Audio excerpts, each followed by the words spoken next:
I believe we can all see my screen now.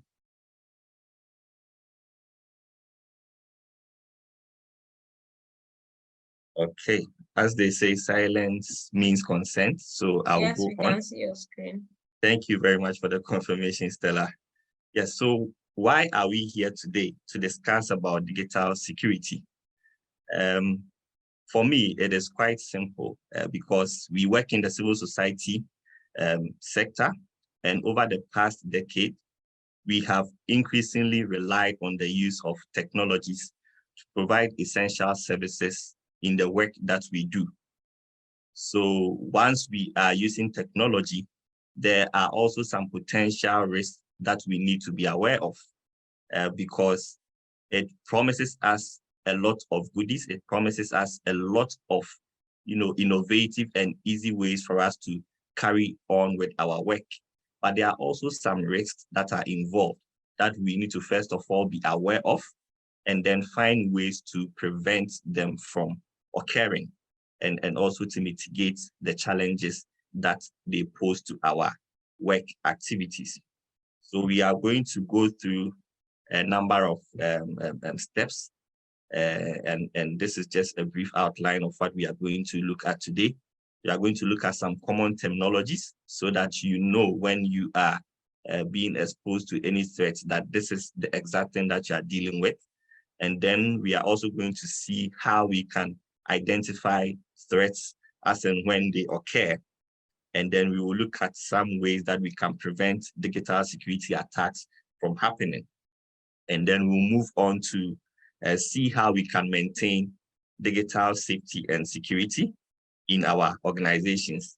And then lastly, we will see how we can respond to digital security attacks. There has been some interesting conversations these days that no matter how secured you are, there is still a likelihood that you will be attacked. So as and when we are trying to, strengthen our structures and also get all the applications that we need to stay secured, we should also know and prepare and plan towards, how we can respond to an attack when it happens.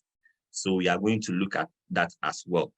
But before we dive into the conversation, I would like to take our perspective on a very interesting question, because sometimes we feel that because we are in the civil society sector, because we are non-profit organizations, we are really not the target of hackers. So if you would kindly drop in the chat what your thoughts are on this particular question. Do you think that as non-profit organizations, we are safe from cyber attacks? Do you think the hackers even care about us at all? Or perhaps you may have experienced some cyber attack, in the past. You can also share that in the chat for us.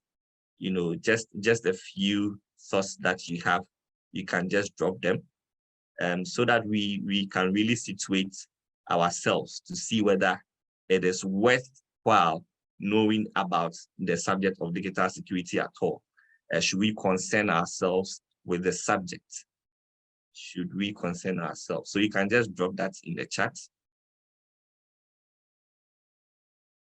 In just about 30 seconds. So Stella, you can take note of some highlights, and maybe briefly you can just read them out to us. Just a few ones of them.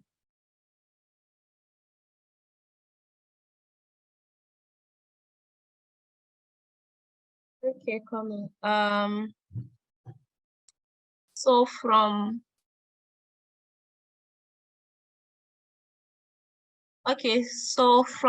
some of our participants don't have names.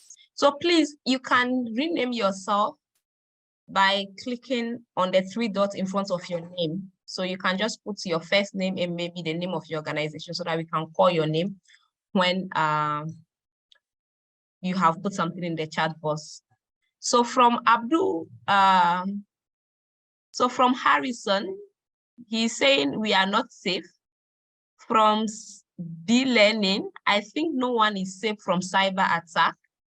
And Ibet said, I think we are not free from these attacks. They think we have lots of funding, a lot of funding. So these attackers think that we have a lot of funding. So CFP again is saying non-profits are often not prepared to a cyber attack. And Elijah is saying not safe at all from cyber threats. Yes. So Okay. yeah, I think, and Joe Hara is saying emails have ever been sent to a donor using my address. So yeah, I think we get that. Yeah, so some are the prominent things that our participant has put in the chat. Thank you. Great. Thank you very much, Stella. And thank you to all of us that contributed. Yes, and I agree with all of you, and you have answered the question. You have hit the nail right on the head. Before a hacker targets you, or before you become, the target of any cyber attack, and that will mean that you have something that is valuable to the person that is attacking you. And in this case, it can be data, and then it can be funding. And so far as we are civil society organizations, we deal with a lot of funding from donors. So we have information about these donors. Sometimes we even have their banking details that we send across our emails, and also we have information about some funds that are being transferred to us. So definitely, these are things that will be of value to an unauthorized person or a hacker, such that they will target you, and then they can have access to this information to, to do whatever they want to do with it. So yes, civil society organizations are actually one of the major targets of hackers. So we should be very, very wary of our activities.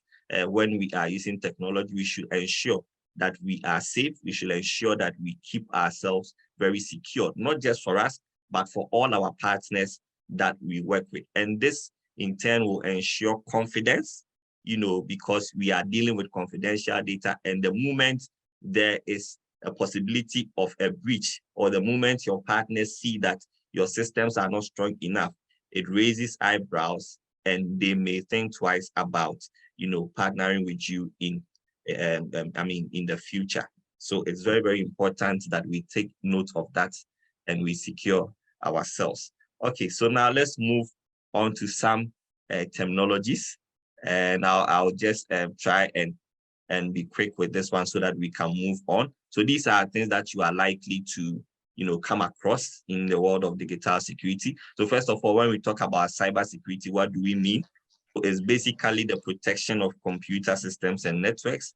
But sometimes it even goes beyond that to the protection of lives, because sometimes some digital attacks or some cyber attacks can lead to loss of life. So it is not only the protection of computers and networks, but also protection of lives from malicious attacks, from data theft, and from unauthorized access. So that is cyber security for you. And then we move on to cyber attack. Cyber attack is the attempt, to expose or to alter information from you, information or data, or unauthorized entry to a computer system. So a cyber attack is actually the attempt, the act of doing that. And then we look at cyber threats. So when we say there is a cyber threat, it means that there's a possibility that a particular system can be attacked. So there's a possibility that a cyber attack can occur on a system. And then we move on to breach. Is the moment that a hacker successfully does what? Exploits your system, or launches an attack. So we can have an attack that is not successful, but the moment an attack is successful, then it becomes a breach, right? Great. So we move on to firewall. And firewall, I'm sure we may have heard of it several times with our operating systems.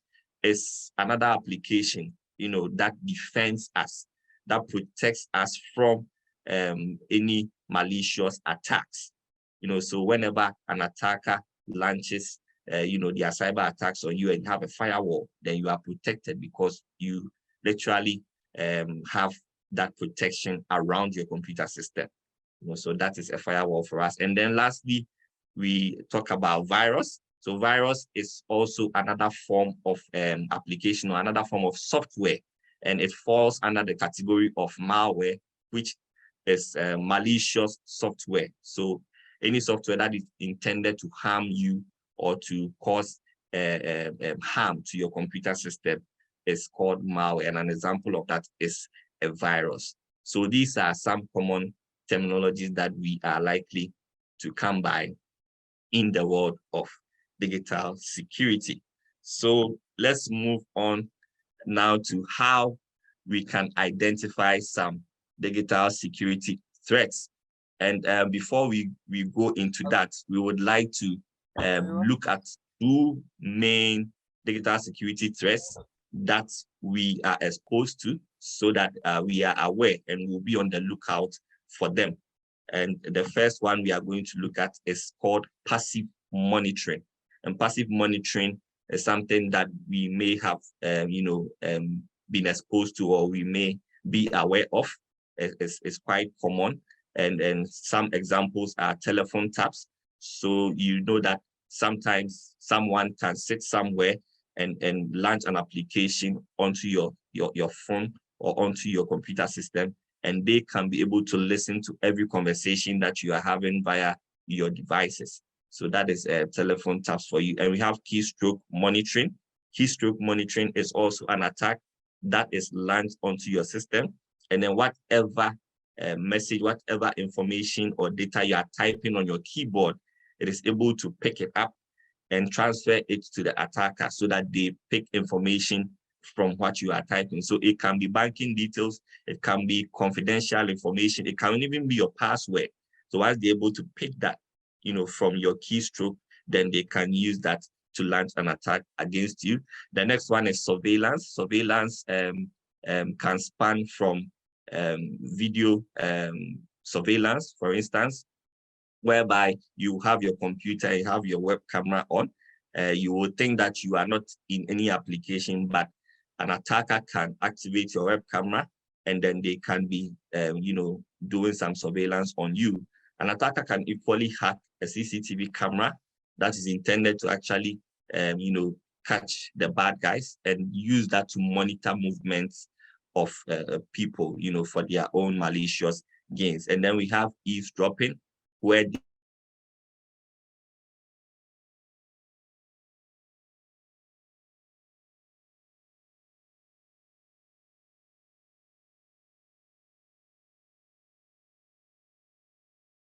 and whatever conversation you are having will be sent across to an attacker.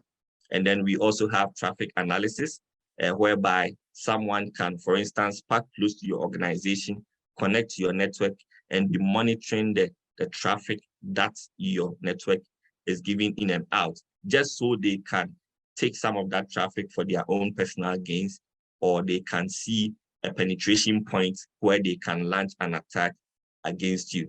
Now, some of these attacks happens when we receive anonymous links in our emails and we click on them. And when we go out on the field, we go out to, some event grounds, maybe a conference center, a hotel, and we connect to the internet there without any protection. An attacker can easily pinpoint you from the network that you are connected to, and they can launch attacks on your computer system. So it is very important that we take note of that and we try to, prevent that. We'll look into some more details on how we can prevent some of these things from happening. The second digital security threat that we are going to look at is remote intrusion. And this is a direct way that an attacker will attack your system. And so we have three types. We have the network intrusion, where they can get you on a particular network, whether your organizational network that they are connected to, or when you go out and you join the same network with an attacker, they can intrude your system and get away or take away whatever information they need on your system, since you are on the same network, if you are not protected. And then we have virus infection, which can be launched on your computer by simply just plugging a pen drive, from another computer system that is infected into yours. or you can receive a virus infected link in your email. And once you click on that, you'll be infected. Another way is also to go to pirate websites to download, freebies. Some of these freebies have viruses embedded in them that you may not know. So once you download them, you are going to be infected with a virus. And then we also have password attacks, which also is very common. And this is also possible when you are using passwords that are not strong enough. You may also have a strong password that can, still be copied, or that can still be detected by a hacker. But if you do not have two-factor authentication, then that means that your strong password can still be bypassed, and then the hacker can have access to your system. So these are the two main digital security threats that we are looking at today. And we are going to look at some detection methods that we can employ in our various organizations. So let's delve right into it. So we are going to look at the mobile and then the computer. Now, these short codes that are listed here are short codes that has been flying around on the internet and sometimes in some articles that you may have seen. And so these are basically just to help you to see whether your calls are being forwarded, or perhaps your mobile device is being monitored by a third party that you are not aware of. So depending on where you are, these short codes have a number of outcomes or a number of information that it reports to you on. So we can just try it out right now. You can just dial *#21# on your phone and wait a bit for the results that you are going to get. You are going to get results like whether your call is being forwarded, whether your text messages is being forwarded, and the likes. So we can all try that out and maybe put in the chat some of the information that we see, especially if you are getting information that is of concern. You can just drop something in the chat for us to know. And so these short codes are available for us. We can all try it on our phones. Now, some other signs that you can, use to identify that these threats exist on your mobile devices is when your data is being consumed at a faster rate. There are times that you would wonder where all your data passed. I have heard people complain about that. And mostly we tend to look at the network providers that they may be, taking our data and using it for something else. But when you have high data usage, then you should be concerned that you may be a victim or you may have a threat on your device that needs to be looked at. And then also, if you have poor battery life, sometimes we overlook some of these things, but they are key indicators. They are signal that you should be wary of, digital security threats and the possibility of its occurrence on your device. And also when your devices have slow performance. All of these things, they are key indicators that we do not need to brush off, or we do not need to blame other factors. We definitely need to look into the fact that we may be under threat and then find ways that we can mitigate those threats. And also with regards to a computer, one of the very, very important things that we need to take note of is when we are receiving antivirus alerts. For those of us that have antiviruses activated. And in this day and age, Windows has Windows security that also can detect viruses really, really well. And I'm sure most of us may have seen some alerts popping up, on our computer systems, but we tend to overlook them, we tend to close them, we tend to push them aside. But these are alerts that you need to be wary of. Sometimes the alert is to require you to take action.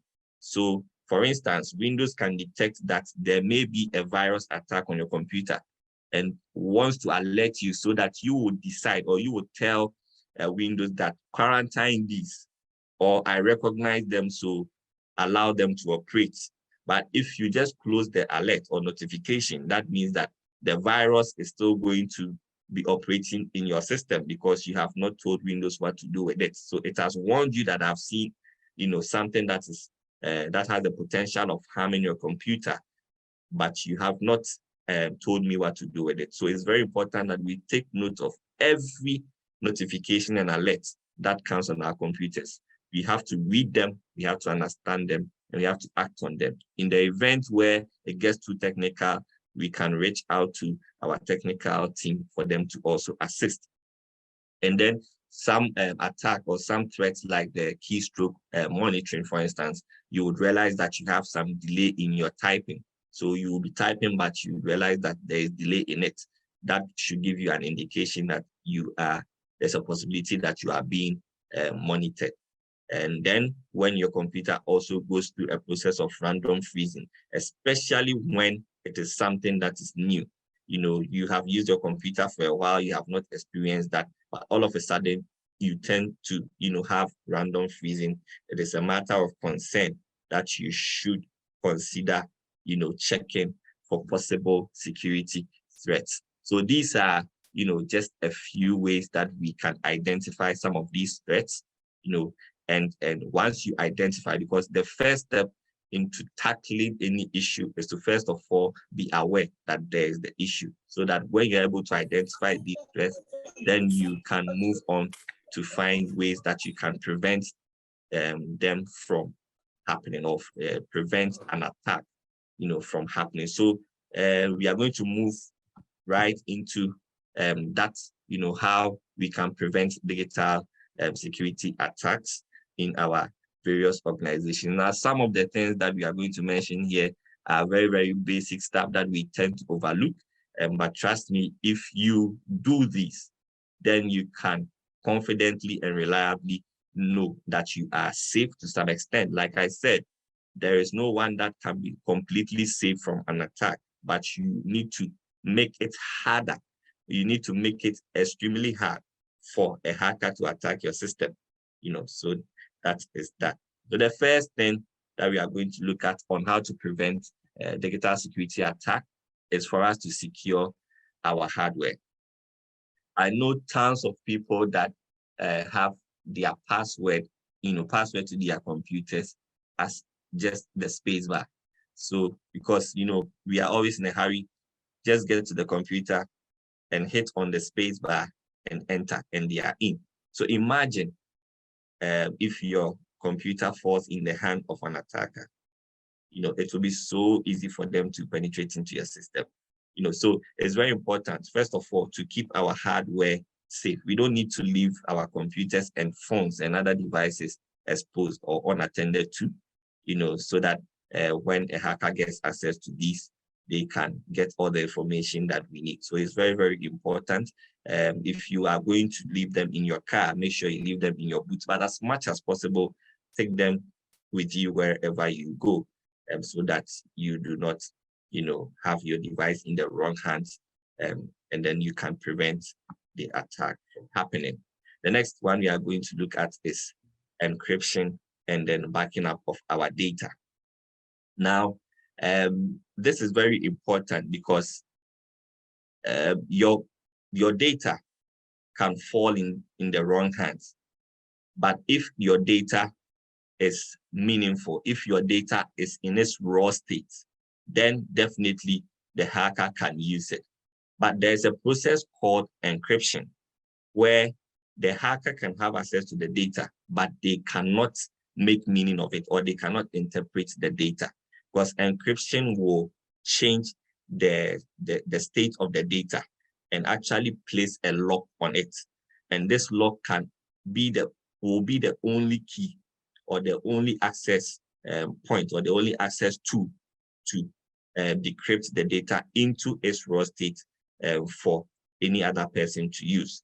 So it is very important. And if you realize, this also goes back to the point of the fact that we are not only looking at how to stay 100% secured, but we are also trying to, look at, if in case we are as victims of an attack, we need to still think in the direction where whatever is gained from us is not going to put a dent on us in any way. So definitely we need to encrypt our data, and then we need to back up our data as well, because attacks are not only when someone gains access to them. Sometimes you can simply lose your data and you do not know where exactly you are going to get them from if you do not have a backup. You know, there are certain viruses that attach to your computer, and the sole aim is to delete everything that you have on your computer. It is going to eat all your files up. And when that happens, you may want to rely on a backup that you have stored somewhere. Now, these backups can be stored on our local devices, on external hard drives, you know, on a file server that we have purchased in our organization. And these days, we even have pen drives that are huge in size. You can have a pen drive that is about 128 gig that can store a lot of files. And then, of course, cloud storage, which is one of the most innovative and great technologies in this century. And so we should definitely leverage on that. There are some cloud storages that comes for free, and there are some too that, you know, you can pay some small amount of money to acquire. But it is very important that we make use of backing up our data, either on local storage or on cloud storage technologies. So that is for us to take note. And the next thing we are going to look at is using a robust anti-malware and firewall software. So yes, assuming you are online and you have clicked on an anonymous link, a virus has been downloaded on your computer. These viruses works in a very silent manner that you are not going to detect easily, you know, but for the signs that may occur, there are some that can also operate, and you are not going to identify any signs at all. So in that case, you may want to rely on your anti-malware, or as we may know it, antivirus, you know, or firewall software. And these days, I already mentioned that aside the one that we can purchase, you know, a dedicated antiviruses and dedicated anti-malware, Windows security is always there for us as a starter, so that today, after this webinar, if you want to ensure that your computer is safe before you even go ahead to purchase an antivirus, you can just configure your computer to ensure that Windows security is working, you know, at its optimum state for you, and that will help you you know, stay secured. And what this will do is, whenever you are plugging a pen drive, whenever you download a virus, it's going to detect it, it's going to alert you, it's going to block it for you, you know. So it is very important that we take note of that. Now, one very important way that we should also take note is to have a good password. What do we mean by have a good password? I know that most of the time we have a lot of accounts, you know, that we place, we tend to use the same password for, because it is actually not easy to remember, you know, complex passwords for the several accounts that we have online, you know. But the moment you repeat your passwords on your several accounts that you have, that imagine a hacker gets access to one password, that would mean that all the other systems are vulnerable, you know, to be breached. So how do we determine that this is a good password? These are just a few points or indicators that we can use. So the first one is, we should ensure that it is at least 12 characters long, and it uses a combination of uppercase, lowercase, numbers, and special symbols. So you can have your @ sign, your hash sign, your asterisk, and all of those things. At least keep one uppercase or a mixture of uppercases, and then it shouldn't include memorable keyboard pads. So someone can just go on the keyboard and type QWERTY, you know, because it is aligned like that, and do QWERTY at 1, 2, 3. There are software that can be used to, you know, perform a brute force attack on your computer. If you are using such patterns, it will take just a matter of seconds for your password to be, seen or known to the hacker. So it's very important we do not do that. And also we should ensure that our password is not based on personal information, such as our birthday, such as our names, such as the names of close acquaintances and family, our organizational names, our positions. All of those things are easy for hackers to guess. So it is important that we do not do that. And as I've already mentioned, we should ensure that we keep one password for one account. So there is this link here that I'm going to share in the chat, and I will entreat us all to type our strongest password. Once you visit that link, type your strongest password in it, and it's going to tell you how long it will take for a hacker to actually hack your password. So I'm going to paste this link in the chat box just in a second. So let's all go there now and do that.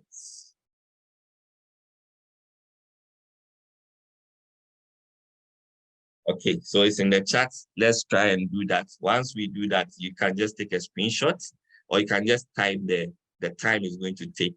Let's do that in the next minute, and see how easy or how hard it is for our most strongest password, to be hacked or to be seen by a hacker. So let's do that. It's in the chat. So let's try and go there.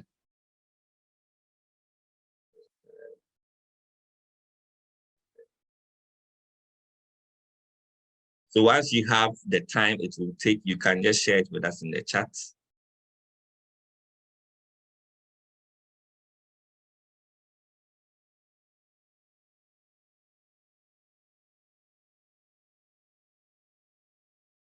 Okay, I can see 96 yes. Okay, that is impressive. From Christian. Oh, Kega, 1 week. You definitely need to work on that. 1 trillion years, okay. 17 quadrillion years from Melissa. We need to see that password. We need to actually adopt it. Maybe you can give us a lesson on that. Impressive, impressive, impressive. I like what I'm seeing.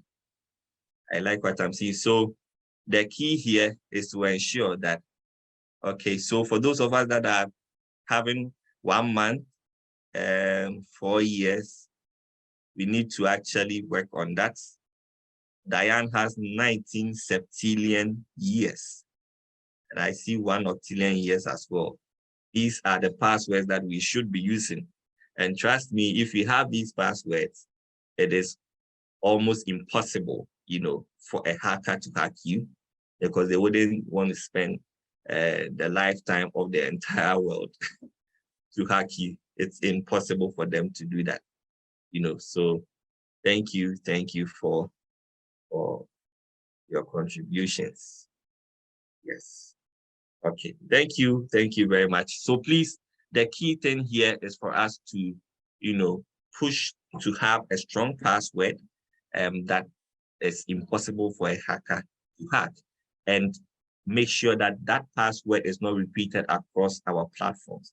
If you have an issue of not remembering your passwords, there are password managers that you can use. There are password managers that you can use, to manage your passwords, and you can keep one master password for that. So it's like a vault for you, that you can always keep, a vault that you have acquired in a bank, for instance. You can keep all your passwords inside.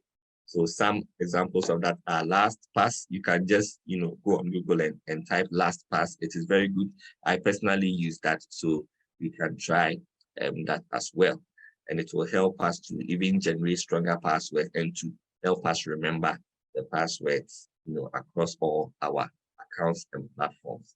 Now, I mentioned that a strong password sometimes may not be enough, because sometimes we can even write our password. No matter how strong it is, we can write it somewhere in some diary, somewhere, and we may even lose this diary. anything can happen.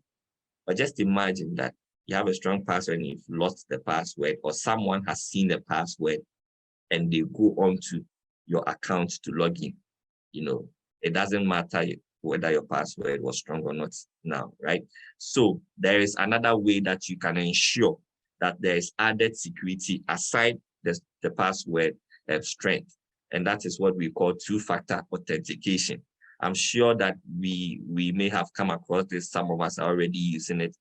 But if you are not using two-factor authentication on any of your accounts, then this is a clarion call that please, please, please, and please again.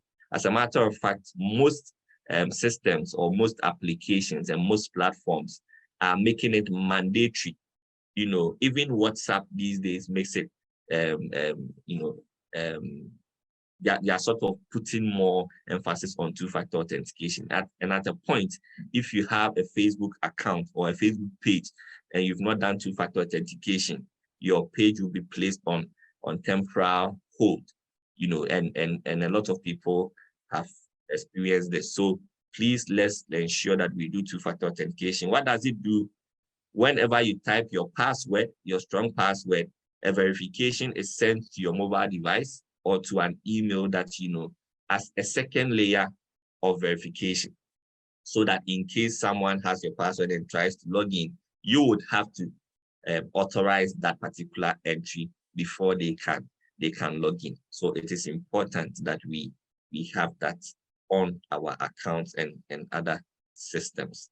Now, the last thing we are going to look at is the use of virtual private networks. And this helps us to stay anonymous whenever we are online.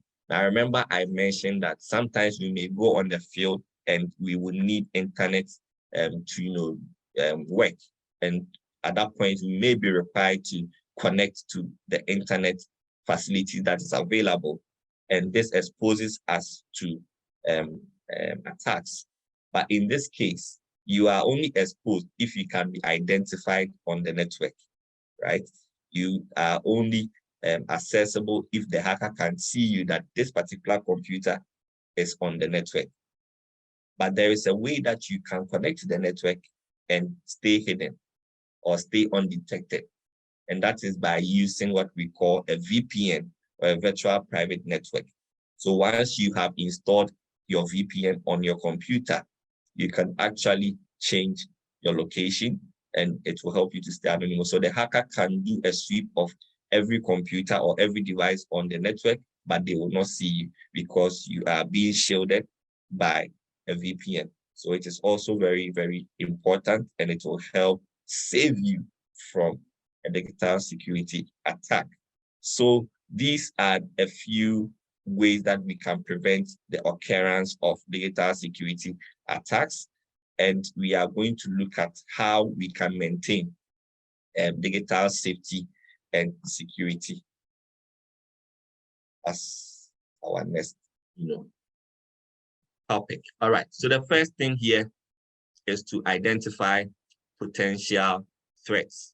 So if we are going to be able to maintain digital safety and security in your organizations or on your devices, the first thing you need to do is to undertake a thorough risk assessment, of any threats that you are likely exposed to. And we have looked at some of the threats that we are likely to be exposed to. So you have to ensure that you check your systems to make sure you are not exposed to, or there is not an existence of any of these threats. And there could be a number of them. There could be a risk that could impact information access, for instance. And there could also be risk of cyber attacks. Human error is also another thing. So you need to identify these things. And once you identify them, you can find ways to mitigate them, So it's very, very important. Now, some of the ways, for instance, if you are able to identify that, for instance, staff are not well equipped or well skilled to deal with some of these threats, is to organize some training for them. but you would not know that if you do not do a thorough assessment to identify some of these things. So it's very, very important that we look into our systems and we delve deep and we dive deep into it to identify these potential threats that are likely, to bring or to expose us to attacks. And then once we identify them, the next thing is to protect against them. So we are talking about deploying of tools, for instance, installation of antiviruses, and configuring our Windows security or operating system security, implementing backup, cloud storage, local storage, all of those things are ways that we can employ to prevent or to protect us against an attack from happening. We can also install, for instance, firewalls. We can also install some cameras, just around our offices so that we are able to see. Because sometimes hackers have a lot of ways that they operate in. They could just come and park a car, outside your premises. You may notice this if you have, for instance, if you have a camera, that this particular car comes here at this particular time, and every time they come, our networks are slow. So depending on what you are able to identify, you can decide to do some of these things. And then once you're able to protect against the attacks that you have identified, you would also have to be able to detect some breaches. So breaches, as I've already explained, is when the attack has been successful. So whenever an attack is successful on you, you should be able to detect it. How do you detect these? We have seen some performances of our systems as one of the ways that we detect breaches, alerts from our antiviruses. So in the previous one, we looked at ways of protecting to be installing antiviruses and firewalls. So these installations will help you to detect. So after you have gone through that process, whenever there's an attack, you are able to detect these breaches, and you can also monitor your systems. When you have some of the antiviruses, you can, for instance, do a scan, for your entire system to help you detect some breaches that may have occurred without your knowledge. And once you are able to detect that there is a breach, then you actually move on to respond, and by responding, you would have to put together a team which we will look at, when we isolate ways that we can recover or ways that we can deal with an attack when it happens. Training is an important factor if we want to stay resilient in our organization. So we need to actually put together a strategy that involves training, like constant training or frequent training of our staff, because it's very, very important. They say that it takes only 1 weak link for a hacker to get access to our systems. So it is important that each and every one of our colleagues is well equipped and well knowledgeable about some of the ways that a hacker can use, or some of the threats that exist, some of the attacks that a hacker can perform on our system, so that we know that we are all secure, and we are all on the same page. So it is very, very important that we put ourselves in that spectrum of knowing how we can help our organizational infrastructure to stay safe and stay resilient. And then once we have responded to our cyber incident, the next thing is to recover from the attack. So once the breach has been contained, once the situation is stable, then we should put in the measures to prevent similar incidents from happening again, or at least to ensure that the incident will have a lesser impact in future. And of course, how we recover from an attack will vary depending on the nature or incident of the incident that has happened. So it's important for us to take note of how our structures are, and to put in measures so that these attacks do not happen again. So we know that we have fully recovered from these attacks. So these are just a few pointers for us on how we can maintain, digital safety and security in our organizations. Now we are going to go into how to respond to digital security attacks when they happen in our organizations. So let's delve right into that, because we can only stay secured and we can only be safe until that link is clicked, until that email is sent to us and then we mistakenly open and we are victims of an attack. But when this happens, we are not to panic, because there are actually ways that we can respond to some of these attacks. And so we are going to go through some of them.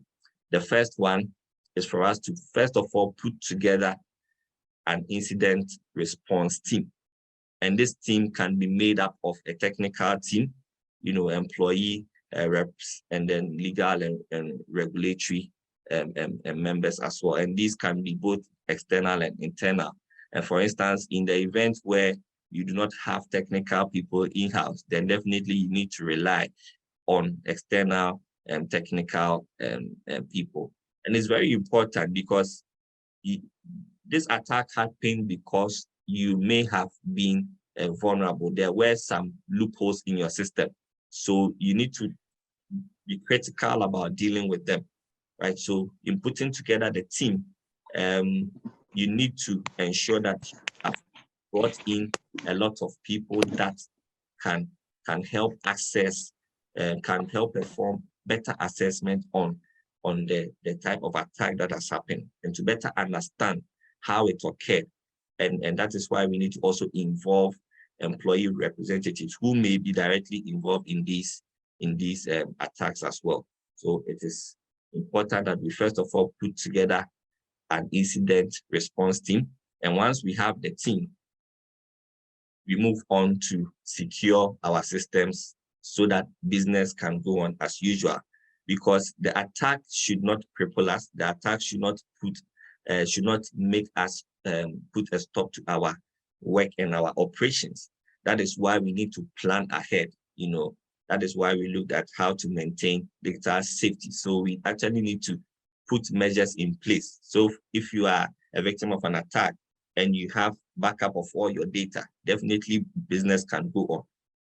So we need to secure our systems after the attack has happened, and also ensure that we contain the breach and prevent it from further affecting other machines or other systems that we have.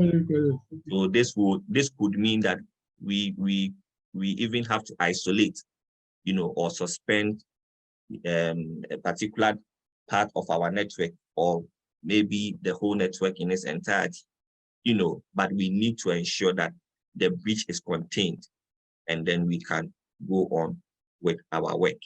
The next thing after we have done this is to conduct a thorough investigation, facts surrounding the breach, to make sure that the effects of the breach is contained and it doesn't go on. So we need to do thorough investigation. How did this happen? Did someone go out to an event and came back with a virus on their computer that has affected other people? Did someone download something online, and did they mistakenly click, on a virus link that affected their computers? There are so many probing things that questions that needs to be answered. And so when you are conducting the investigation, you need to be very thorough, and the facts, that the information that is gathered through this investigation will help you put together policies that can help protect your organization. So these feedback or the information that you get, should be collated into an incident response plan, and then you can use them to train your employees going forward so that you are kept safe and you do not suffer similar attacks in the future, and we ensure that you are always safe.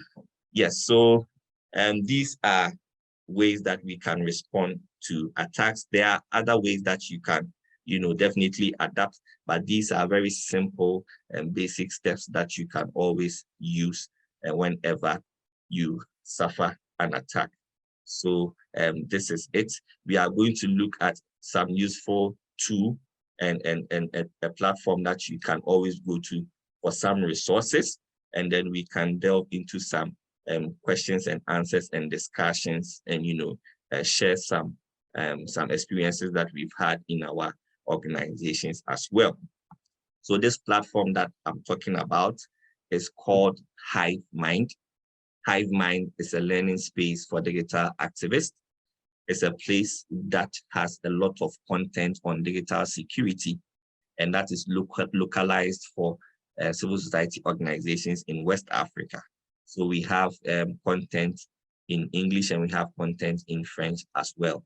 So it's a platform that I'll recommend for you. There are a lot of content, there are a lot of information that you can get from there on digital security and safety, things that you can adapt, being it staying safe online, staying safe whilst we are using social media, staying safe as we are working remotely, and all of those things. We can go there and we will have a lot of information that will help us stay resilient and that will help us stay safe as we continue to perform our operations, both in our offices and on the field. Yes, so this is where I'll draw the curtain, for the presentation. And so we can begin to take some questions and answers. And if you have any contributions as well, it is also welcomed. You can bring them up so that we all discuss. If you have some experiences, if you've been a victim of an attack, you can share with us briefly and ways that you took to, deal with some of these attacks as well. Thank you very much. The name is Kwame Asante once again. And Stella, if you would, we can begin to take the questions and comments from colleagues. Thank you very much. Thank you very much, Kwame, for that brilliant and easy to understand presentation. Before I delve into what I've learned, I will not talk about everything because I could see that many of you have been really following. I got that when Kwame shared the password test link with us, and I can see that many people were engaging in the chat, and that was very impressive. So congratulations to you all that were following. So we have been putting in the chat box a link to a participant form to fill. And the purpose is that at the end of the day, I could see many asking if they could record a session, if the recording could be shared with them. Yes, we'll be sharing that with you. But as you are connected now, we don't have your email address and your information. So kindly fill that form, and then we will be able to share the recording, the presentation, and other useful resources with you. So Kwame has mentioned that no one can be completely safe from an attack or a cyber attack. So as an organization, as an individual, there are things that Kwame mentioned that we have to do to make sure that we are safe. And we have to be intentional about them, right? So one of the things he mentioned, or I picked, is that we have to secure our hardware.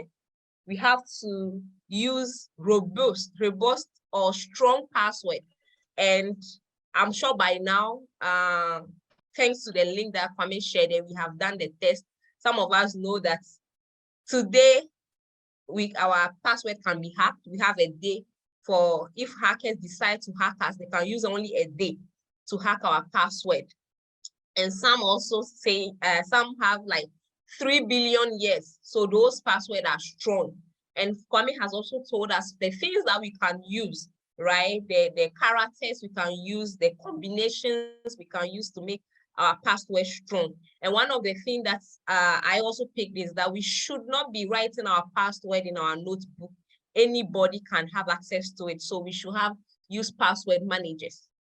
And we should also use two-factor authentication, which is very important, so that even when somebody have your password or have access to your password and the person use it, you have to give the right, maybe by phone, to be able to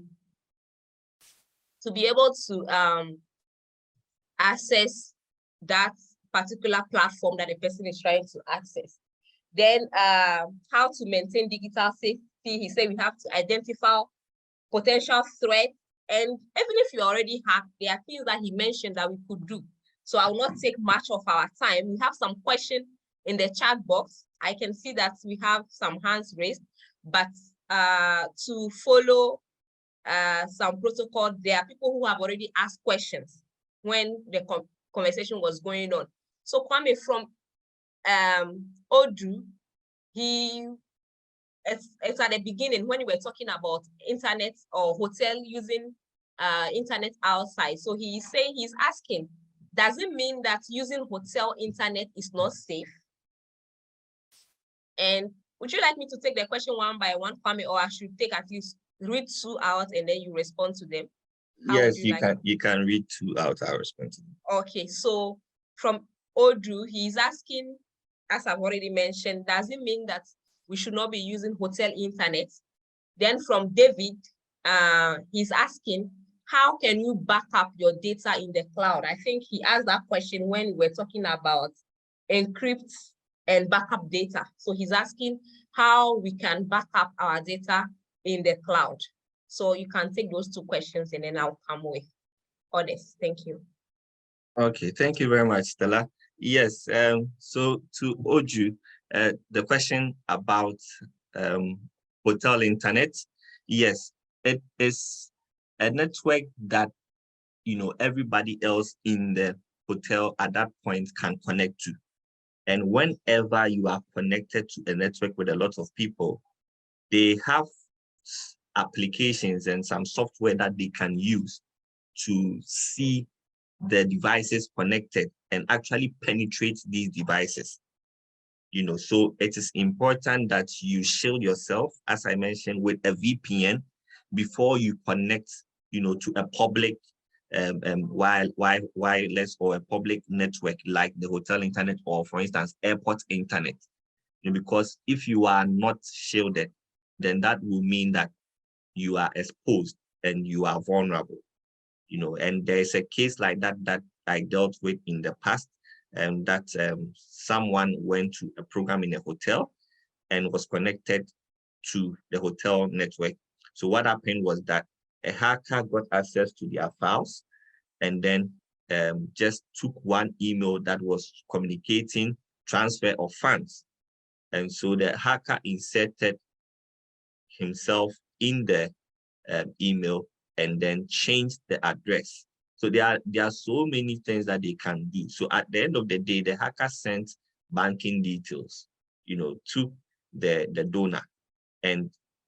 But for timely intervention, the donor would have sent them. The donor actually sent the money, but we had to call the bank to stop it. And this was because the person connected to hotel network. So much as possible, we need to carry our own mobile devices. But if we can't, then once we get to, you know, public places that want to connect to the network, then we can definitely use a VPN, you know, to keep ourselves safe from detection and further from hacking.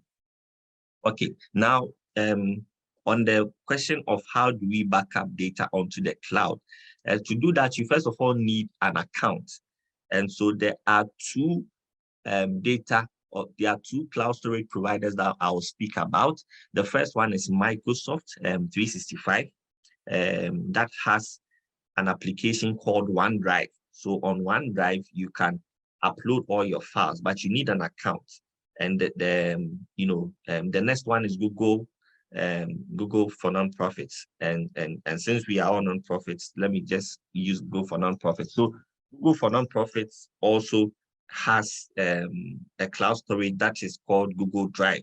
So once you have an account and the account is just a Gmail address, that's an email address that you would have, you can upload your files onto the Google Drive. So you can use either of the two. Of course, there are also others called Box and AWS, Amazon Web Services. So we can have a conversation afterwards. If you are interested in any of them, we can assist you to get them. So you can either do Microsoft OneDrive or you can do Google for Nonprofits. Thank you. Thank you very much, Kwame. There are other questions before this, but because it's a follow-up question, I'll just take it so that you respond before we move on. Somebody's asking, how can somebody use the VPN in a computer or even on phone?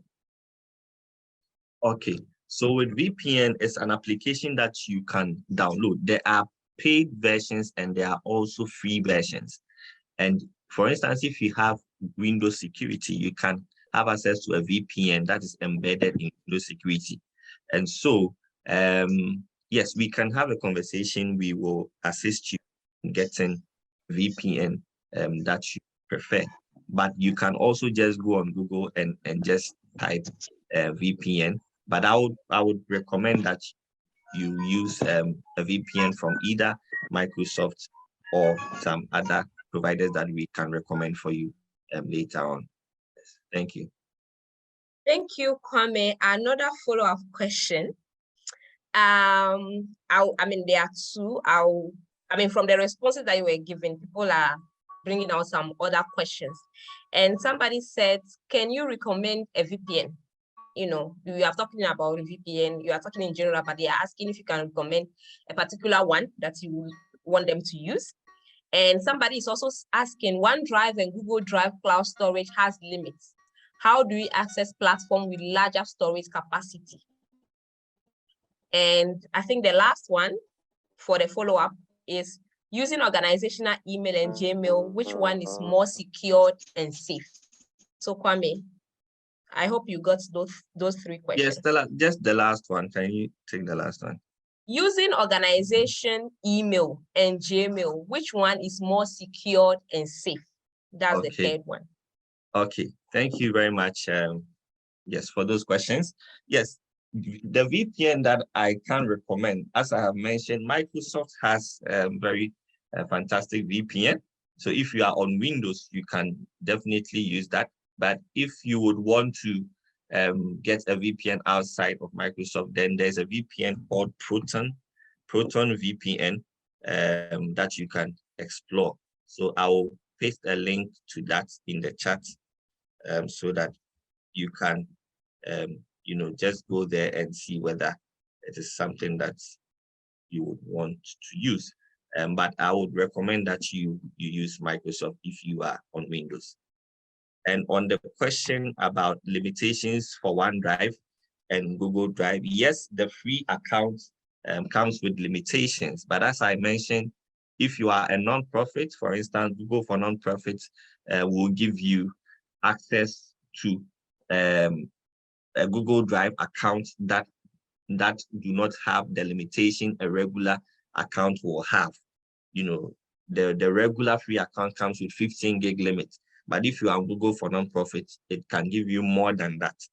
So once you register your nonprofit on TechSoup and you are able to acquire or sign up for Google for Nonprofit, you will have capacity increase in the storage for Google Drive.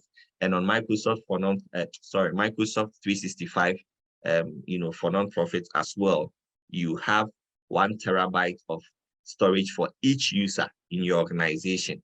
And the entire organization itself can actually have departments that can also go beyond the 1 terabyte of storage. So you can definitely break those limitations if you register your nonprofit on either Microsoft nonprofit portal or Google for Nonprofit through TechSoup, and then we can assist you acquire these. And then lastly, on whether organizational email is safer than Gmail.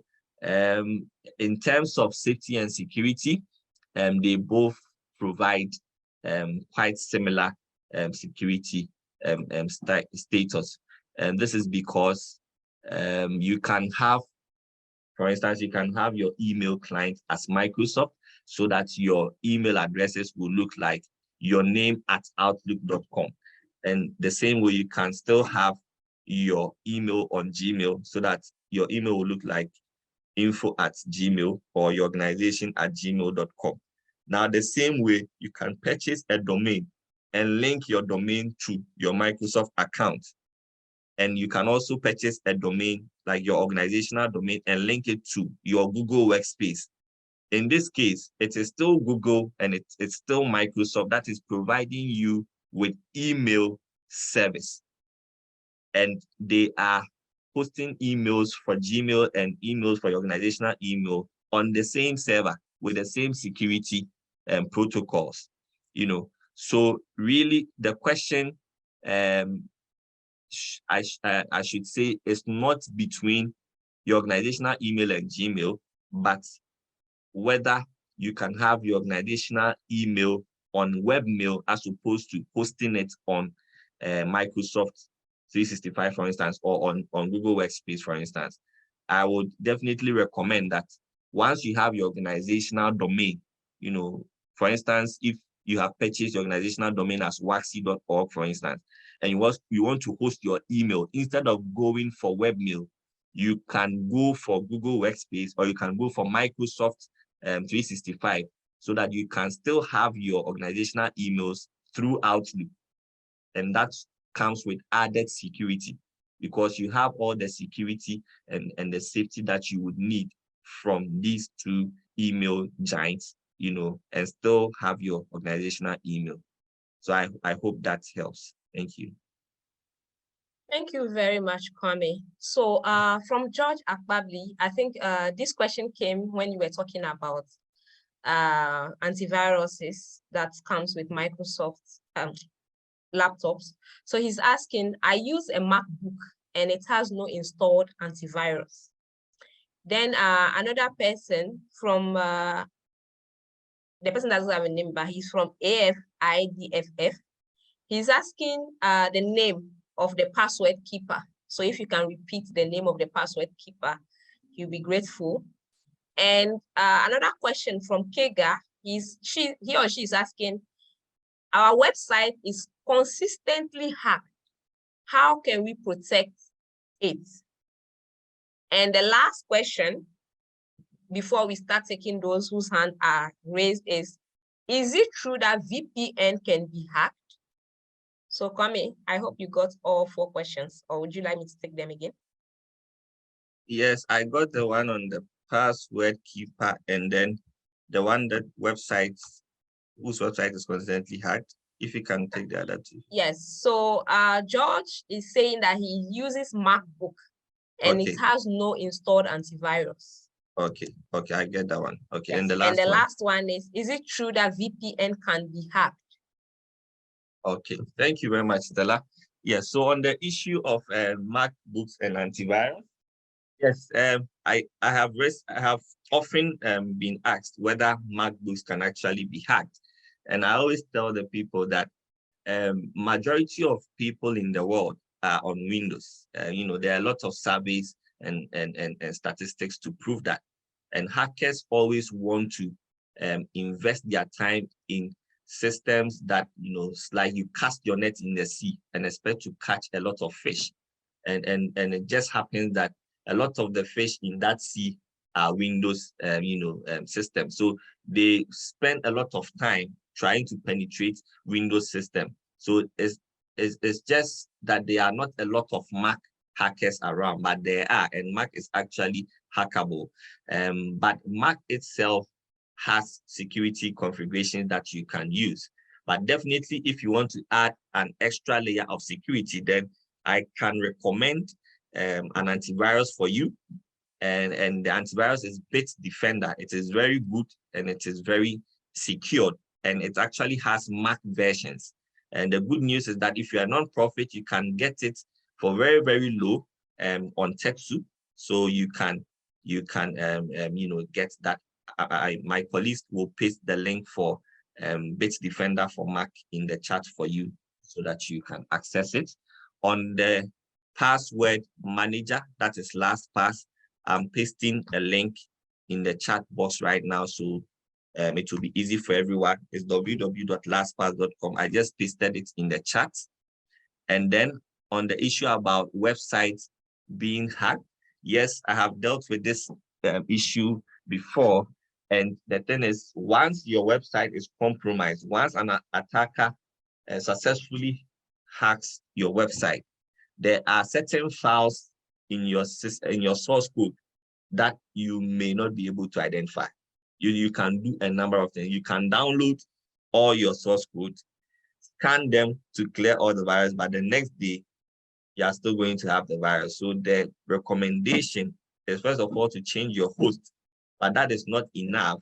When you change your host, your website files may still have the virus. So I don't know whether you have had any technical review of the situation, but you can reach out to us for us to help. But at the end of the day, if the virus resides in your source code, then that means that we need to take a look at redevelopment of your website for you. And that is also something that TechSoup can do for you at a very subsidized rate. But we can first of all take a look at your website for you, perform an assessment, and give you feedback on whether we can restore your website and prevent the hack and the attack from reoccurring. And lastly, on the VPN, yes, there are a lot of free VPNs online. And whenever you're online and you are getting a freebie, you have to always think twice.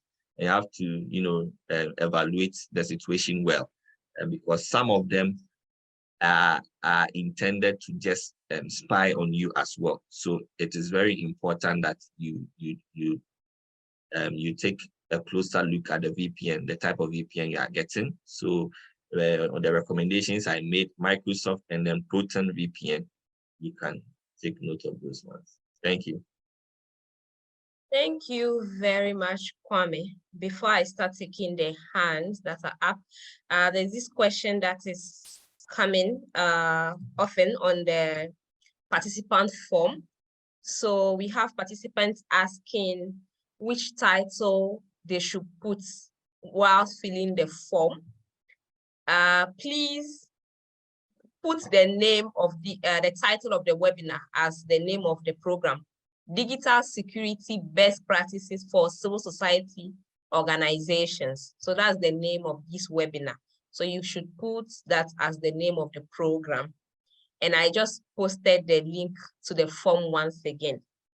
Thank you. And Kwame, to the question that you just answered, I think Kega added more information in the chat box. Because this session is recorded, I don't want to read it out. Kwame, you can just take a look at their website address and then the name of their host. Thank you. Christian, your hands have been up for a while now. Kindly mute yourself and unmute yourself and ask your question. And after Christian, will take Maxwell. Thank you. Okay. Good morning from Freetown. And thank you, Kwame, for the presentation. From the volley of questions being asked, I think it goes without saying that, there's a lot that we still need to know as to how to be able to protect our systems. Because the more we are getting smarter guys to develop systems and processes to prevent hacking and the like, so too are the hackers getting smarter, finding ways and means to get around our system. Just a general comment, because as I was going through the presentation and listening to colleagues asking questions about their vulnerabilities, I get to realize that we have too much information out there. The way life is built now is that it requires us to be putting out very sensitive information. Now, even when you want to, when you buy your SIM card for your mobile phone, to register it, they ask you for all kinds of information regarding your house address, your email address, etc., etc. Going to the banking system, want to open a bank account, they ask for all kinds of information. Going for a passport, list is endless. for every domain, even for social networking, LinkedIn, they're asking for all kinds of information, making it very, very possible, profitable, even for hackers to get wide range of information about individuals. So you can be sitting in your small corner, someone somewhere in Dubai may know not just your address, but your office that you're working, your position, which can give them some imagination about your income level, making it possible for them to just target you. So we put a lot of information out there because we are required by society to be actually engaging, connecting. You want to get documentation, you want to do your normal businesses, and we are providing information that can also get back to us. So I'm just seeing the conundrum that all of us are in. We are trying our level best, and it's good that this training is conducted so that we do have some basic tips. We may not have all of the answers here for sure, because they are very smart guys who will always find ways and means around our protection to see that they target us, those who they think can actually make them profit. They can always target us. So I just see a situation we are in, as the world keep evolving, the more we get connected, the more we want to get involved, transact online, etc. Get the responsibility to share our information, whether voluntarily or involuntarily, which can in a way get back to us. But thanks very much for the training. We're going to look at some of the tips. I've been taking notes copiously to look at different ways to protect myself from my operation. Thank you very much for the opportunity.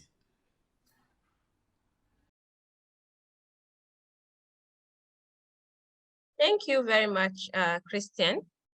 Thank you. Maxwell, you have the floor. All right, thank you, and good morning from Bolgatanga, Ghana. I mean, most of the questions I wanted to ask has been responded to by Kwame, his responses to other questions. But then what I would like to find out is sometimes when you log into your email address, I mean, there's a pop-up that asks you to save. And I think when you click on save, anytime you are trying to log in, you don't need to provide your login details again. And I want to know, Kwame, your take on that. How safe is that practice? Thank you. Okay. Thank you, Maxwell.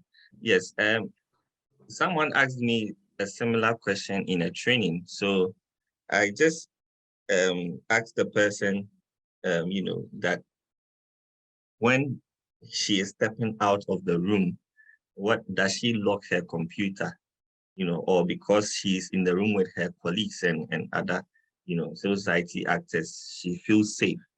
And the answer was she felt safe. So I just demonstrated to her that once her computer was open, I could just go into the browser and view her password. I know there are some browsers that will still try to hide it, but there's still a way around it, for anyone that gets in touch with your computer to view the password. So I wouldn't recommend that you ask your browser to save. You can at best use the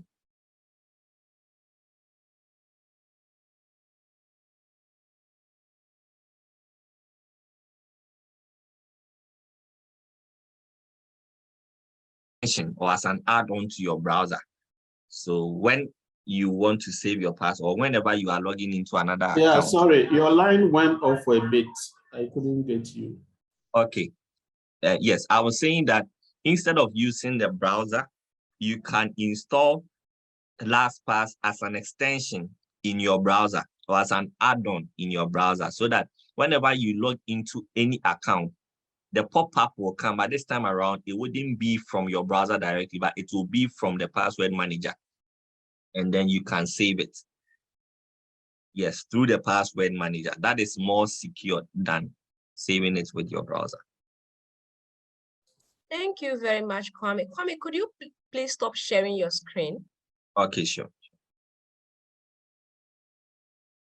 Thank you. Abdul, I can see your hand is up. Christian and Maxwell, if you don't have any more questions, kindly put your hand down so that we can see new hands. Thank you. Abdul, go ahead. Yes, thank you very much, Mr. Asante, and for the nice presentation. I hope you can hear me. Yes. Yes. Okay. Yes, thank you very much. I wanted to ask a question, and it's just about the Windows Defender. And I don't know whether you always need to update it or it does update itself automatically. And aside using the Windows Defender on the computer, is there any recommended and a strong password, a purchased anti-malware that one can use aside the Windows Defender? That is my question. Okay, thank you very much, Abdul. Yes, Windows provides updates regularly, and it's something that is very important for us to do, regular updating of our operating system, because whenever Microsoft recognizes or Microsoft identifies a vulnerability that hackers can use as passage into our systems, they release updates that are meant to protect us from these vulnerabilities. So occasionally you can just go into your control panel or your Windows settings and just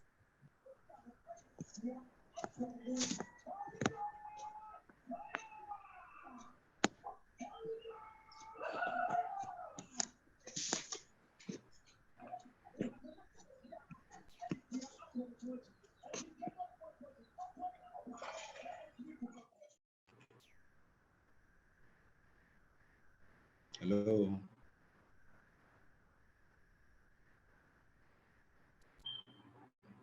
Yeah, I can't hear you, Mr. Santi.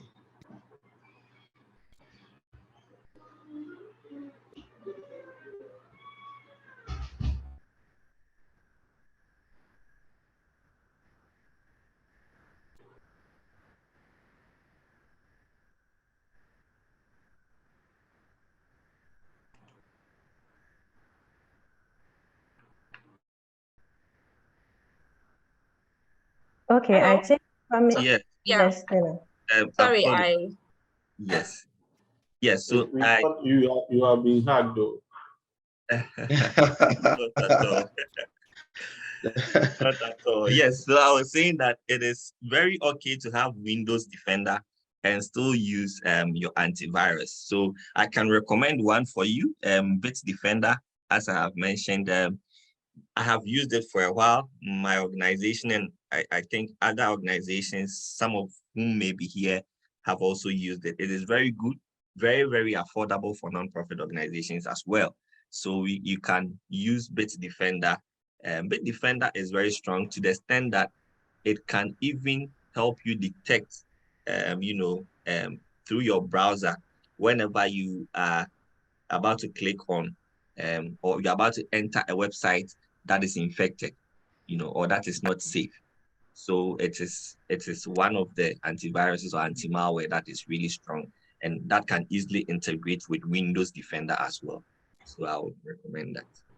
Thank you, Abdul. Okay, thank you very much. Just a follow-up. The Bitdefender antivirus, is it subject to renewal or is a one-time purchased antivirus? Okay, Stella, would you want to take that? I mean, you can go ahead. Okay. I didn't Yes. So I didn't hear the question. yeah. So it is annual renewal. So every year you would have to renew it. So it's an annual subscription. Okay. Thank you very much. Yes. And Kwame, please, participants are asking you to put your video on while you are talking because they cannot see you. If that is possible, if you have strong Yes, internet. that is possible. Yes, I switched my internet. At the point I was having some fluctuations, but I think it's better now. Sorry about it. Yes, yes. And we have another hand up. Abdul, if you are okay, you can, yes.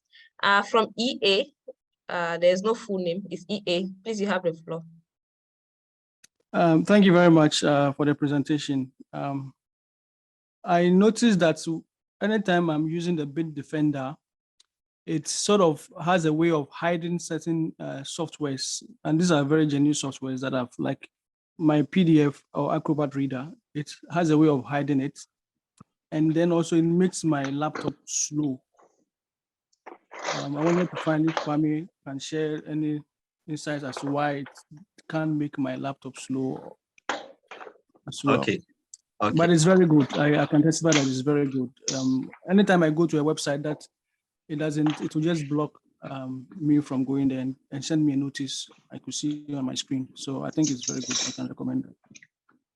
Thank you very much, EA. Yes, so yes, my first question on that will be the PDF reader, the Adobe PDF reader you are using. Is it the paid version or is the free version? It's a free version from the website. Okay. Did it come with the computer or okay? So you downloaded it yourself?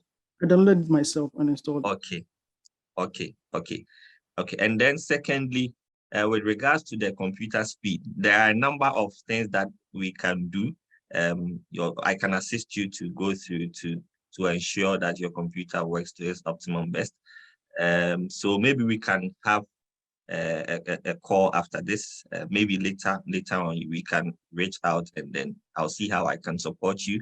And sometimes there may be startup apps that may be running, or some applications are making use of your RAM, for instance, or your CPU that we need to free.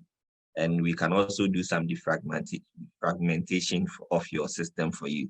So I can assist you in all of that, but we would have to get on another call later on, if that's okay with you.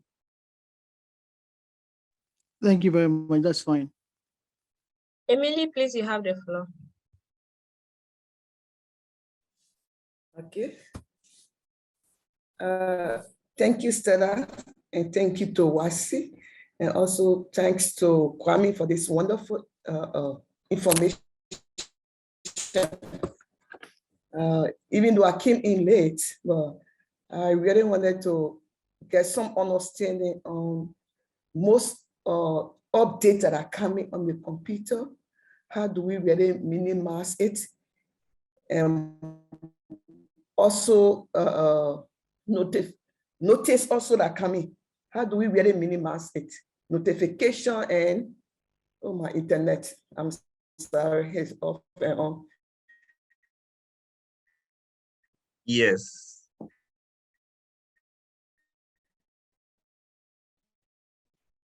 Okay. Maybe Emily, you can put your video off so that you have stronger bandwidth You get to ask the question. Stella? Okay. Yes, I was saying that. Okay, Great. Okay. Most of the notification and the updates, because most of the time update, we don't know which one to update. Yes. So at times we are confused.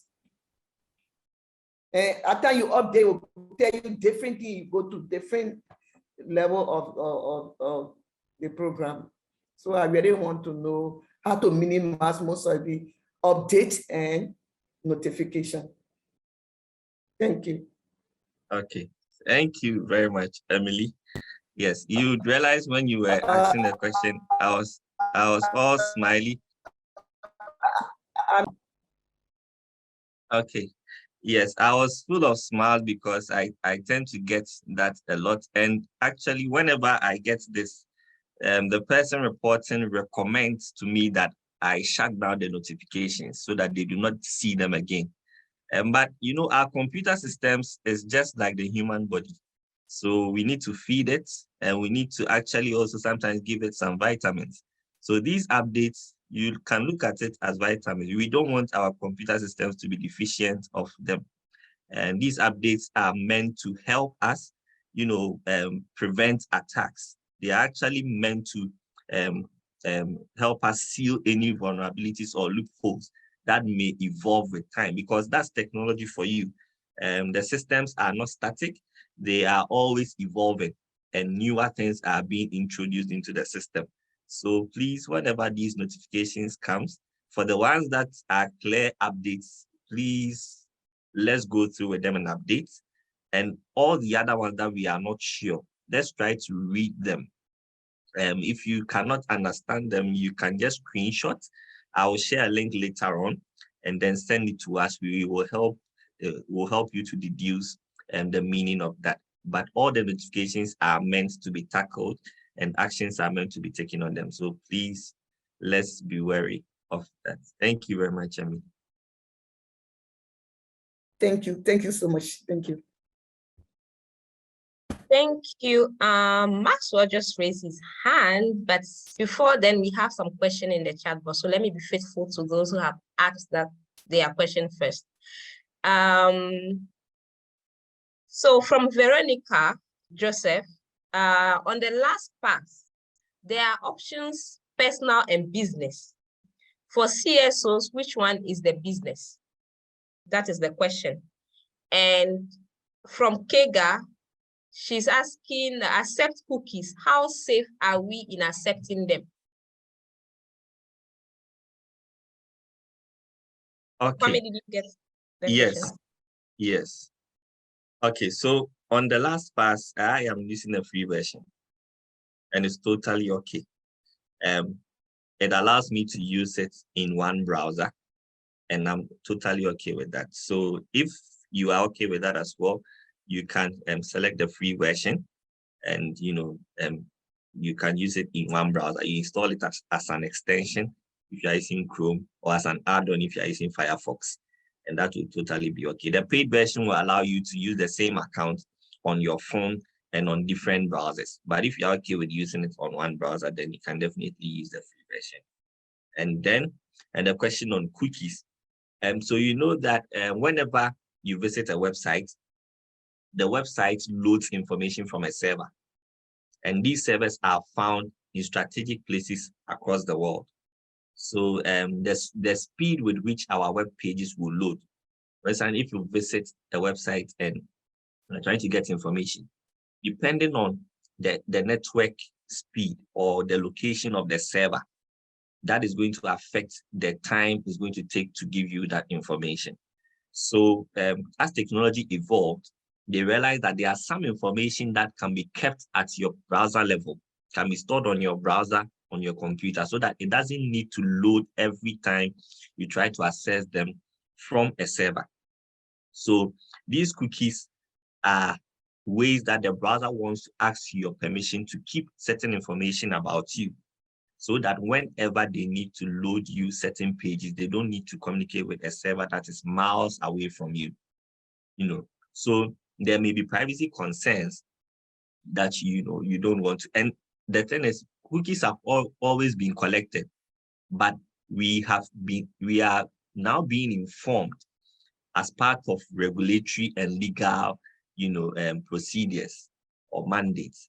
Cookies have always been collected from us. So for me, I think that it is good because it helps contribute to making technology access easy, but it has privacy concerns. So definitely, if you are not okay with that, you can always decline.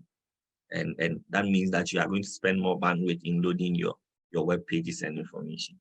But that's totally on a personal level. Thank you. Thank you very much, Kwame. In less than 8 minutes, or in about 8 minutes, we'll be closing on the question and answer to be faithful to our time. So Maxwell, briefly ask your question. Thank you.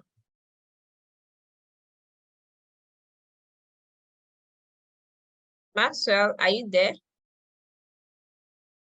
Okay, whilst we are waiting for Maxwell to come, there's a question in the chat that is asking, are some browsers more secure than others? Example, is Edge better than Chrome? The battle of the browsers. Well, there are lots of dynamics to this. For instance, if you are looking for a browser that has your privacy in mind, right, then definitely there are some that can be recommended. This is because Edge and Chrome may be on the same level with regards to collecting information, because they are about using that information to make life easy for you or to make working easy for you. So they obviously do not have a lot of privacy policies in place. And so they tend to collect a lot of information, location, your browsing history, your browsing behavior, and all of that, But even though you can turn those things off, And sometimes they notify you that this is what they are collecting from you, and you have the ability to configure. Most of the time, you do not know where exactly to go if you are not a technical person. But if you are looking for a browser that, you know, is very private, that does not keep, you know, your things, information about you, then you can look at Brave browser or Tor browser. These ones are strictly private, highly private browsers that you can use. But then Chrome and Edge are excellent browsers, all standards. They are good. Edge has constantly evolved, and now the new Edge that comes with Microsoft 10 and Microsoft 11 is very great. It has a lot of features that makes it easy for you to, you know, go about your operations every time. So it depends on what you do. Thank you very much, Kwame. Maxwell, are you back with us? Yeah. Please, you have the floor. All right, thank you for the opportunity. Yes, gone are the days where once in a while you have to manually scan your machine against viruses. And these days, I'm using the Microsoft 365, and I don't do that manual scanning again. And I want to know whether the computer itself, is self-cleansing. The antivirus within it is working by itself. Thank you. Okay, thank you very much, Maxwell. Yes, I like the gone are days. It's true. Those days you would have to open your antivirus and scan it every now and then. But these new antiviruses and anti-malwares that are coming have automated processes to handle that.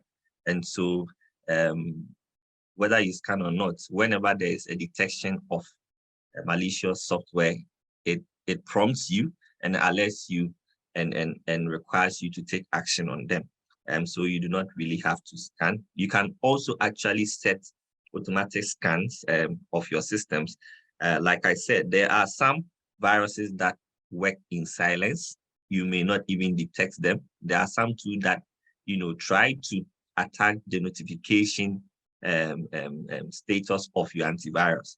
So in that case, it's only a scan that will help to bring them up. So there are some notifications too that may even catch you on the wrong eye, like you may not see it. For instance, you've left your computer to attend to something. By the time you are back, the notification is gone.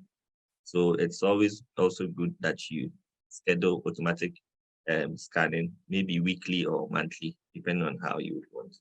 That's also good. Thank you.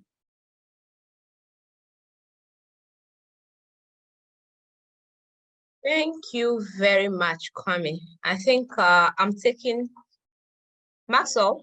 You can please put your hand down if you're okay with the response. Our last question, officially, we are taking it from David. He's asking, is it advisable to browse from one browser to another? What are the side effects? Well, it's okay because, for instance, if you have several accounts, by that I mean, for instance, if you are on Microsoft 365 and you have two accounts under Microsoft 365, one being your personal, the other being your unit account, you cannot have the two of them in one browser. So definitely you may need to work in two browsers. And also by personal choice, you may want to have all your organizational stuff done on one browser. And if you have, you know, other engagements, maybe on the personal level, you know, just like your social media pages and all of that, you can have that on another browser. That is also perfectly fine. And so, yeah, the Chrome browsers, the Edge browsers, Brave, Firefox, Tor, they are all good browsers that are proven with time that they are reliable. So you can definitely have as many as you want, you know, and it's okay. Thank you.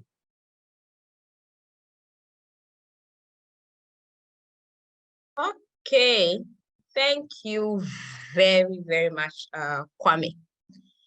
And thank you to you all. So we have 10 minutes to wrap up. And as I've mentioned from beginning of this project or this webinar that even though we are all here from different parts of West Africa, from Ghana, Nigeria, Cameroon, this webinar is under a particular project that we are running with the theme Technology Capacity Strengthening and Support in Digital Security and Digital Rights Advocacy. And we had another webinar last 2 weeks that spoke about, or that was on the theme, how we can protect our digital rights on social media. And we have the recording for that. We'll be posting or pasting the link to the recording of that webinar in case you were not there, so that you can also have a feel of that, to know how you can protect your rights as a person, as an organization on social media, because we know that we use social media a lot these days to communicate our work, to communicate what we do. So we'll be pasting that in the chat box. One of my colleagues will be doing that, and we can visit that. And again, because this webinar is under a project that I mentioned, participants of that of the project should take note that after this session, we'll be sending to them a feedback form, a post-webinar feedback form that they will be filling. So it will be sent to only those who are part of the project. Yes, and then also this project is covering Francophone countries and Anglophone countries. So for that reason, we'll be having the same webinar at 2 p.m., but this time around in French. Yes, and there's this announcement I would like to put across. So as we are talking about digital security, as we are talking about digital, how to be safe online, how to be safe from the hackers, I would like to inform you that WACC will be conducting landscape mapping on these issues very soon. The research will start very soon. And hopefully somewhere in November, you should be receiving or will be sending across surveys where will ask you to fill and even have some interviews with you if you have a peculiar case in your organization, and to ask you to, so that we can document those and bring out a report, you know, because in West Africa currently, we don't really have any tangible research or report that speak to some of these. And we think that we are safe, or we think that we are not going through some of these things. When we hear about digital security, we see it very far away from us. But I mean, every day we are using phone, anytime we are using gadget, as Kwame mentioned, that no one is completely free from these hackers or these digital security issues. So you should expect that survey from us somewhere in November, and the report of the whole research should come out somewhere next year. And together we'll also look at the report and know what we can do to help ourselves. For time's sake, I will not go on and go on. But again, yeah, Kwame mentioned this platform, the HiveMind platform, where we can get, so there is a particular course on that platform, which is the Digital Security and Safety course. It's a course that you can take at your own pace. So you can start, and once you start, you have something else you can pause and then continue later. I'm putting the link in the chat box. You can register for the course. It's a very, very good course that you can take to learn more. You know, this webinar is just, I mean, we had only 2 hours. We couldn't speak about everything, but the course will also help you to know what to do better to feel safe online. So I'll give the floor to Kwame, about 2 minutes or 3, to give us his closing remark and any final word that he would like to share with us. Kwame. Thank you very much, Stella. And thank you to every one of us gathered here. Like I said, it is always a privilege and a delight for us to meet like this, to share knowledge and to also learn from each other.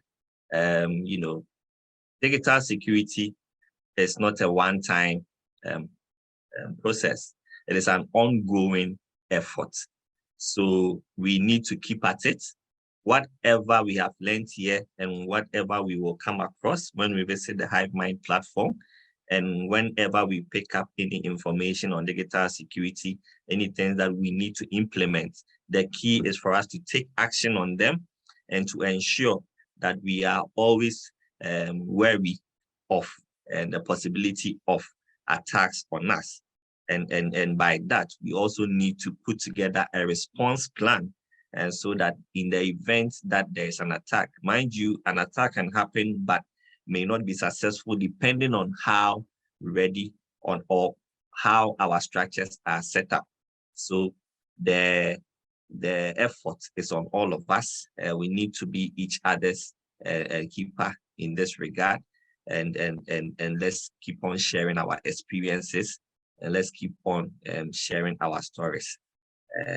I will paste the link to our technical support platform, and you can reach out to us. I have done that now in the chat.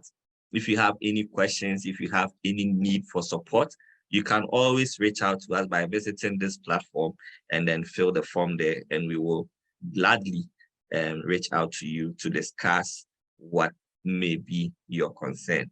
Thank you very much. It's been an honor, and hope to catch you all very soon. Bye. Over to you, Stella. Thank you. Thank you, Kwame. Thank you. You wanted to do my job for me by closing the participant, but it's fine. I won't hold it against you. Thank you so much, Kwame. And thank you so much, all of you, for your presence. I mean, without you here, I think I would have been speaking to Kwame alone and there won't be any interaction, but you have been very interactive, and thank you so much for listening to us once again. And somebody's asking if the link to the training I've shared is free. Yes, it's totally free.